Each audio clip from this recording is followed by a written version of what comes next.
My name is Michael Waniger. I'm the Chief Executive Officer for Hibiscus Children's Center here in the Treasure Coast. And my guests today are two of my board members from St. Lucie County, Deborah Swanson and Frank Watkins. Thank you for joining us today. Thank you, Michael. Thank you. First and foremost, Deborah, why don't you introduce yourself a little bit to the, I know a lot of people know you, but there are some that may not know you, so if you'd introduce yourself to our audience, that'd be great. Absolutely. My name is Deborah Swanson.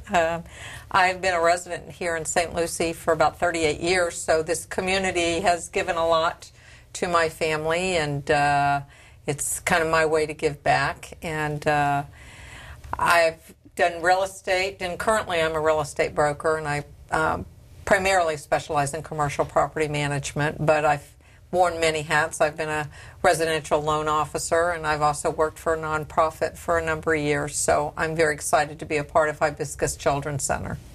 Thank you. And Frank, you're no stranger to this community. I'm no stranger to this community, Michael. I've been with Indian River State College for the past 18 years now. I'm currently the Vice President of Student Affairs, where I have a variety of duties, including overseeing our radio station, our athletics, our campus safety and security, all of our clubs and organizations on campus, as well as I'm the person responsible for all of our student discipline on campus throughout the 4-county area. Like I said, I've been down here in South Florida for 18 years. I'm one of the few native Floridians. Prior to coming to the college, I was in the military, in the Army. I had a chance to go around the world with Armed Forces Radio and Television Service. So this is kind of like coming home for me, just a little bit, getting back to some of my older roots. Well, terrific. I want to personally thank you. Before I was the CEO, I was the president of the advisory board here in St. Lucie County, and I remember when you both came on, and you both have done just a tremendous job. You're both professionals. You're both extremely busy. Can I ask the obvious question? How do you sit there and have the time and the energy, and I know you have the passion, to join an organization like Hibiscus? What brought you into that area? Well, I think, if you actually go to the Hibiscus Children's Center's website, there's a statement on there that I love, and I mean, for me, it kind of sums it up. It says when it's talking about a child, and it says you can't define, a child by yesterday, but rather by what becomes of tomorrow. Mm-hmm. And for me, that's it. I mean, it's about giving our children the opportunity, the chance to be able to have a productive life, being able to live safe and secure. And this is what the organization is about, and this is what has attracted me to the organization, because I grew up with that village that we hear a lot about, mm-hmm. and all the folks out there that helped me, and it's just a part of giving back, regardless of where you came from. It's the community that you're living in, and that opportunity to actually be a part of that community. Great, thank you. And Deborah, I know you've got a lot of experience with Safe Space and other nonprofits. What attracted you to Hibiscus? Well, I knew of Hibiscus having worked with Safe Space with abused women, mm-hmm. and oftentimes the children were abused as well in those circumstances, so we referred out to Hibiscus. And for me, being a mother and now a grandmother, children are so near and dear, and through no fault of their own, they oftentimes find themselves in circumstances that they can't control. I mean, they don't have choices. They can't make the choices. Mm-hmm. So I think as adults and as part of the community, we have to try to help those children to overcome some of those obstacles.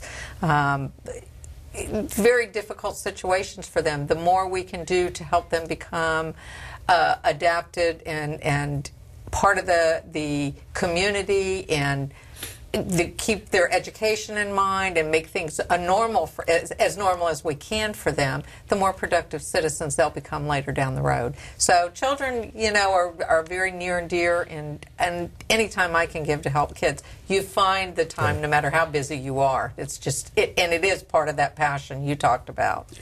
Absolutely. I thank you for all your contributions. For those of you who may not be familiar with Hibiscus, Hibiscus Children's Center was founded about 29 years ago by a lady by the name of LaVon Tilton. And her dream and vision was, where do these children go? If the court awards them and the parents are not there, there's no place for them here on the Treasure Coast. So she started the shelter in Jensen Beach, and again, Hibiscus Children's Center is located in 4 counties. We have campuses around, and in fact, we were talking the other day about the similarities with Indian River State College. We have campuses in 4 counties, but we're one organization, just the same way as Indian River State College. And again, the college has been such a great partner, not only to Hibiscus, but to so many organizations here on the Treasure Coast. Can you speak a little bit about that partnership, Frank? Well, I think that partnership comes into play because, once again, folks look and say, well, why would you serve as the Vice President of Student Affairs? These are college students. Now, you're talking about these little kids. Well, you have to remember that eventually these little kids become adults. Exactly. And that, if we can help them as they grow and develop, then once they hit that college age, once they start looking to the careers that they want to get into and becoming members of our society, we have better citizens. So it's very important that we take an active role in what's happening with our youth today. If you look at the college, in the summertime, we have over 2,000 kids that are out there engaging in different summer programs. Throughout the year, we have students that are engaged in programs we have a TRIO program that looks at first-time in college students and bringing them into, while they're in high school, start taking college classes. We have athletic programs, swim clubs. We have things with our planetarium. We have so many different youth organizations and activities that we're engaged with, and part of that is developing the kids while they're at a younger age so that, once again, once they become college students, once they become adults, they're better focused and they're already looking to their future. Because what Hibiscus is looking at is making sure that our kids are safe and secure right now. Going in, and if there's intervention that's needed, prevention. It's all the same. Once again, it's all about all of us coming together to be better partners in our community, because the better product is the children that we have. Absolutely, and the word that keeps coming out is community, and it's inclusive. Yes. Again, the Hibiscus Children's Center was started really with the shelter for infants to 12 years old, and that's what's currently down in Jensen Beach. And from that evolved to the village, which is up in Indian River, which are the teenagers. And in St. Lucie County right here, one of the things we're most proud of is that we're just not an orphanage or a boys' town or something to that effect. We provide a lot of mental health services. I know, for example, there are 15 programs, sexual abuse treatment programs in the state of Florida. We currently rank #1. We have a whole dedicated staff of scientists, therapists, masters of science that really work with these children 24/7. I couldn't do that, to be honest with you. It's just these people are so dedicated. And that's kind of a similar situation that you alluded to, a safe space. Perhaps only you were dealing with women at the time, and now we're dealing with children. Again, part of this inclusivity. Could you expand a little on that, please? Well, and one of the things for me with Hibiscus that I learned, because I knew of Mrs. Tilton's involvement in starting the shelter. And quite frankly, over the years, I kind of lost sight of everything that Hibiscus does. And coming on the board was such an eye-opener for me, because I learned of the village for the teens. I learned of the mental health programs that St. Lucie has. And there's just so much more that Hibiscus does that I think the community's very unaware of. The needs, particularly in St. Lucie, they have Families in Crisis, which is a wonderful program that I wasn't familiar with for St. Lucie County children and families, and it's really more of a prevention type program. And if you can prevent some of the crises that are happening from snowballing and getting worse, which is really what the program's about, it's just a world of good for all of them. And the program stays with them the year they're in crisis, the year after. And it has a 98% success rate. People don't realize that. The mental health, as you spoke about, the sexual abuse counseling. There's so many programs that we're involved in. Trafficking. Child trafficking is becoming a bigger and bigger and bigger problem. We dealt with 30 cases that we were involved with last year. That's just in this 4-county area that we're aware of. There's a lot we're not aware of, and it's becoming bigger. So people, I don't think, really in the community are aware of how much Hibiscus does, what the needs are for these to work and help these children. You're absolutely right. I know, and one of the statistics that we're not too proud of as a state, Florida currently ranks 3rd in the country in trafficking children. And again, unfortunately, we have to be, and just like if we, as people, take care of their physical well-being and prevention, you have to do that in mental as well. And again, those are some of the services that make, I believe, Hibiscus unique. Now, we've been 29 years, and we're looking to go forward, and again, that's part of inclusiveness, and one of the things that happens, how Hibiscus generates actually revenue, and it takes currently about $7.5 million to operate all of the 4 counties and all the services that we provide. We have about 145 full and part-time employees. We have another 300 volunteers. It's really important, but we need to have revenue streams. And how the revenue streams come and how we get monies from, we get some from the state and federal government, but candidly, you know, that varies depending upon political whims, if you will. Number 2 is the fact that we have donors and wonderful donors. That's what makes this community so great. We also have events, and we're going to talk a little bit about that because the guilds really are the people who put the events on, and they're fantastic. We've really pursued doing more grants. Grants is an opportunity, and we've addressed that a little bit too. I think it's really important to talk a little bit, though, about the guilds and the role. I know in St. Lucie County, the guild is relatively new to this county. They put on the events. We have a director of special events, Veronica, and everybody, I think, in St. Lucie County knows Veronica and Scott Kammeyer, and they were my guests here a couple of months ago, and they talked a little bit about it. From your perspective, you were here on the board when we didn't have a guild. Now we do have a guild. Can you kind of share with the audience a little bit how that works? Oh, I'm so excited. We have the most awesome guild. We've got so many energetic people, and you talk about people that are busy. I mean, these people are involved in the chamber, their businesses. I mean, they have families. We have a lot of young people that have so much energy and want to give back. And they just kind of took the ball and started running because St. Lucie County years ago had a guild, but then for many years didn't. Indian River and Martin County had. So this is newly formed. They are doing an awesome job putting together some events. We have a wine and dine that's coming up the 28th of this month at Santa Lucia in Ballantrae. And we welcome anyone that would like to participate. Where else can you go and have a great pairing of wines in 7 different countries, I believe. So you've got Spain and Germany, and this is stuff the Guild put together. They put together a basket of cheer that they just had. They've got a first-time ever boat scavenger hunt, and I think there's like 6 or 7 islands from Harbor Branch down to the bridge in Fort Pierce that they'll be doing. And the wonderful thing about that event is they're actually cleaning up the spoil islands, so they're making it kind of a combination of being good to the environment and cleaning up as well as raising funds for the programs. So just lots of energy. I'm getting old, so I get tired just thinking about how, and I've been to their events. I was at the Basket of Cheer event. They did a Halloween event, and they did such a phenomenal job. And I mean, the energy these people have, this group, is just fabulous. But we always need more. We need more volunteers. We need people to support the events. Absolutely. So, and you can call Veronica, and if I could, I'd like to just give her number so people can write it down for either the wine and dine or the Spoil Island Scavenger. We also have our bowling tournament coming up in May. But Veronica can be reached at 340-5750, extension 427.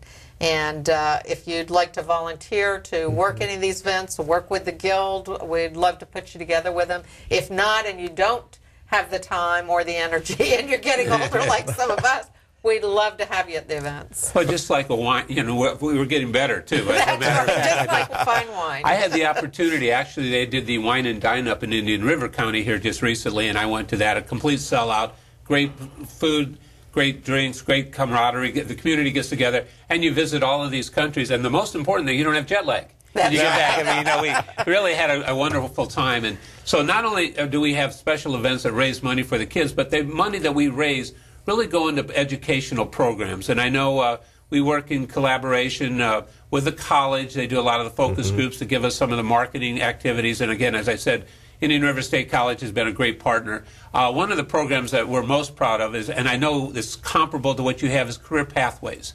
And the Career Pathways program that we have in, basically for the teenagers up in Indian River. And again, I remind everybody, we're located in different counties, but we are one organization, and the children come from everywhere. And that's sort of important that we understand. But I had the opportunity of talking to a young lady who is going through the program, and what it is they give an opportunity to get some internships and some educational. We have mentoring, and again, a lot of the programs in collaboration with the college. But this one young lady, I asked, I said, "Hey, you know, what was one of the best experiences, or what do you remember most about this program?" And she was about 15 years old, and she looked up to me and she said, "Mr. Michael," she said, "they actually knew my name." And that really kind of took me aside, because I was thinking, well, she got a stipend, she got a paycheck, maybe she was going to go buy that new dress, or maybe she was going to do whatever teenagers do today with their monies. And to me it was very interesting, because a lot of these children, especially when they get into the teenage years, they're somewhat the forgotten ones. And they've been, you know, probably had neglect all their life. They really didn't have self-esteem. They didn't have self-confidence because they had no identity. But when this little girl shared to me, she said, "Mr. Michael, they knew my name." You really, I mean, as I tell people, I've had a series of events where I talked 18 nights in a row to different groups, and I tell everybody, I can make you cry in 2 minutes. Now, we're not going to do that today, ladies and gentlemen, I can assure you that. But kind of share with us the educational component, because it's not only physical well-being, it's mental well-being. It's both, and it comes down to the old saying is that people don't care until they know how much you care. Exactly. And if we show our youth that we do care about them, because you have to remember, you know, when you go into business, business is about the products and services that we offer. But when you look behind the backbone of business, we're all in the people business. Exactly. It's about how you treat your employees. It's about knowing their names. It's about knowing them as individuals as well as employees. And this young lady is very correct in that, because it made a difference in that attitude, in building, you know, the citizenship within our community, with building a better employee. You know, part of Career Pathways is about exploring the possibilities that are out there. And what we're doing now with the program is giving our youth an opportunity to explore different options. Many of us, we went to school, we have degrees, and what we're doing today are not necessarily what it is that we went to school for, that quote-unquote particular program. Well, along the way, we learned a lot of different skills. A lot of different skills that translate, regardless of whatever the degree is, into life skills, into business skills that we can use throughout our career, throughout our lives. And this is what Career Pathways is about. It's being able to take all the different skills and be able to say, okay, well, this may not be the particular career that I'm interested in right now, but let's transfer those skills over to another area. And really, that is the catalyst of what we're doing with Career Pathways, is being able for our youth to have an opportunity at an early age to start seeing, to pique their interest. You know, sometimes we get a degree, we go out and we get that job and go, why did I do this? Because I do not like this. And then we say, well, I need training somewhere else. Mm-hmm. But now, you know, you have an opportunity to start exploring through these internships. And they get real world experience, because they're put out there in business situations. They have to deal with customers. They have to deal with other employees. You know, too often, some folks will get a degree, they go straight to work, and yes, they have the background knowledge for that career field, but they have no idea of how do I deal with other individuals. It's more than textbook. It's actual practical application, and that's what Career Pathways is all about. And, you know, it's great to see, because once again, these youth get to see that, okay, you do have individuals that care. You know, as you're saying that, I was reflecting on my own personal background. We didn't have Career Pathways when I was growing up. Was fortunate enough to go to college, and on an academic and athletic scholarship, I got out. I took the first interview, happened to be with Ford Motor Company, and I did it just because of the fact I wasn't proficient in taking interviews. I said, well, I better do this. So I put on my one and only suit, went to the interview, came home, called my mother that night, and said, Mom, I think I got the job. She said, Michael, nobody gets the first job you interview. She said, but you've always been different, you know, like that. And just as Hibiscus, as we said earlier, everything the last 29 years prepares us for where we're going to go in the future, I think it's really important. I reflect on myself. I've spent most of my career in the business sector, actually in Fortune 500 companies.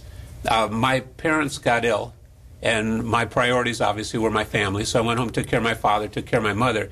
And if you would have told me my career that I'd be sitting here as the CEO of Hibiscus, I said, there's no way I would do that.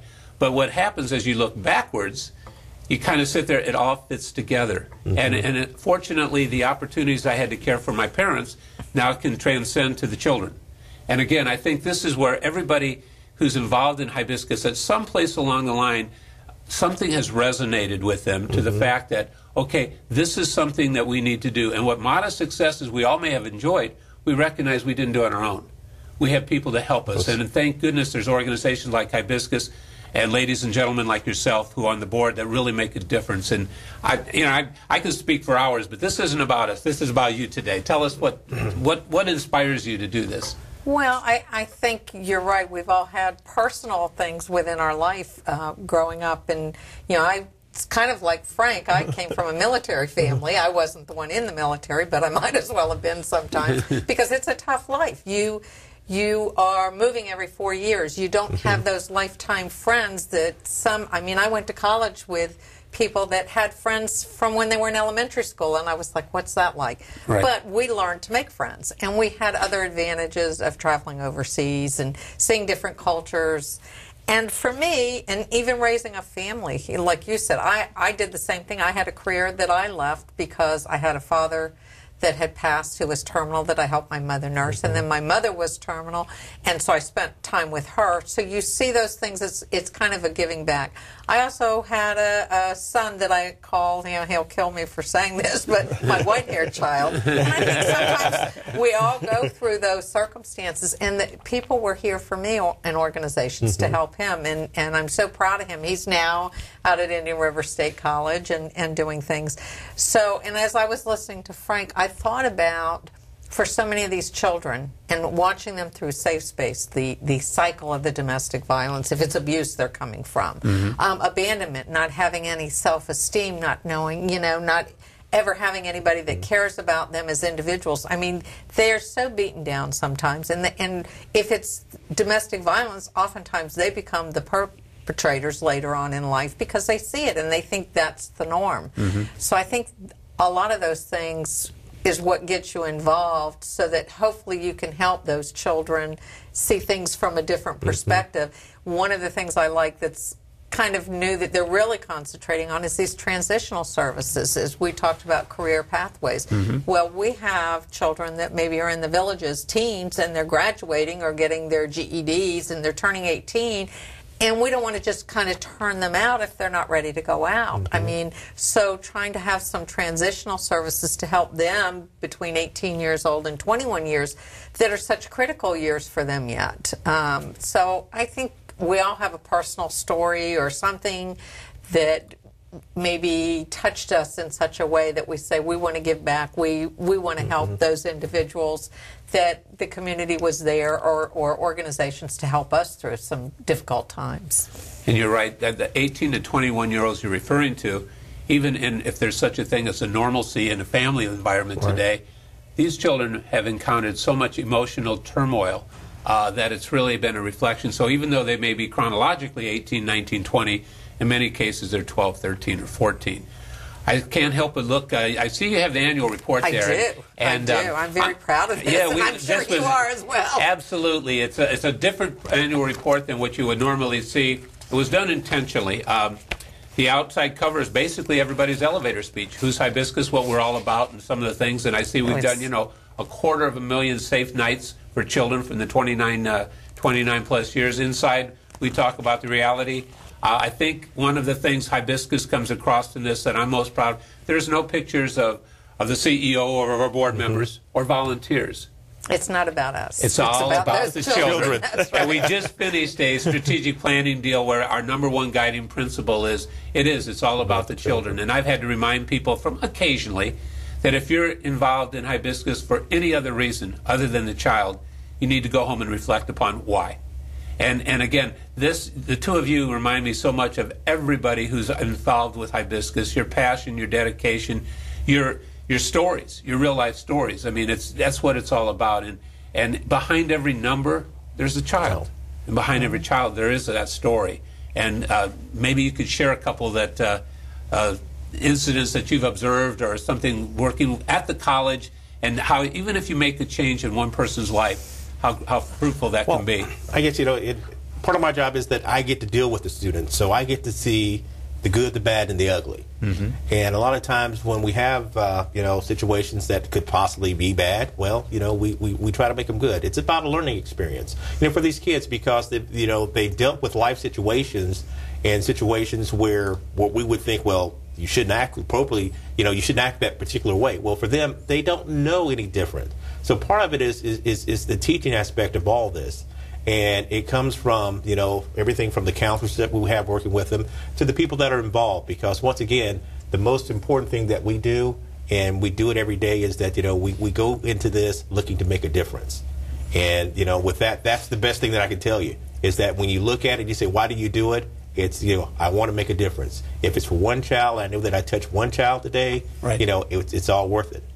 And children, I have the opportunity sometimes, as that many of you do, to have the same interaction with some of the schools and the college kids. And they sit there and say, okay, fine, how did you get to where you are? And how do, first of all, there are no shortcuts, as we all know. It's a lot of hard work, dedication, and sometimes just being lucky, being in the right place. I've had a number of the children say, well, in leadership, what do you think is important in leadership? And I respond this manner, no matter what you're involved in, if it's your vocation, if it's your family, if it's your community. Obviously, wisdom or work ethic is important. You want somebody who's making sound decisions. The second thing that we try to share with people is courage, because as we all know, not everybody wants us to win. And the third, and probably the most important one that I see some people fail at, is humility. I tell children all the time, know who you are, know who you're not. And the second is more important than the first. And, we could go on and on about all these stories. I can't believe our time is almost over. We just got a couple minutes remaining. We could go on forever, like I said. But in a parting comment, Deborah, explain how this hibiscus has touched your life and how you're touching others as kind of a parting plea. We need more people, to be candid with you. We need more volunteers. Hibiscus is very proud of its organization, but we need more Deborahs and Franks in the world, to be honest with you. Well, and particularly, I will say St. Lucie County, because it's I think, to me, it's newer and growing, and a lot of people are not aware of the mental health facilities that we have here in St. Lucie County, the Guild, and trying to raise those funds. Particularly, we don't have the funding for the mental health component that we really need to get through. We always need new volunteers. We need people to help us bring awareness out to the community is always important. I think everyone can help in some way or another. And anybody that's passionate about children, this is a way for them to be able to get involved. And from whatever background, and we're all different backgrounds. A lot of us are business people or professionals, but we have a little bit of everything. And that's what's so wonderful about this group, because you can get in a room and maybe have different ideas, and that's great. That's what brings us together. But you're right, we all have one common goal, and that's working for the children. So I'm hoping, whether it's supporting the events, whether it's getting involved in planning the events, whether you've got a background helping in the financial end, we'd love to have you. Absolutely. And again, as I said, we could go on and on. I just want to thank you for both being my guests today and for the wonderful services that you provide the community. And I encourage all of you who are watching this program to find out more about Hibiscus and become part of it. You'll feel better for yourself. Thank you.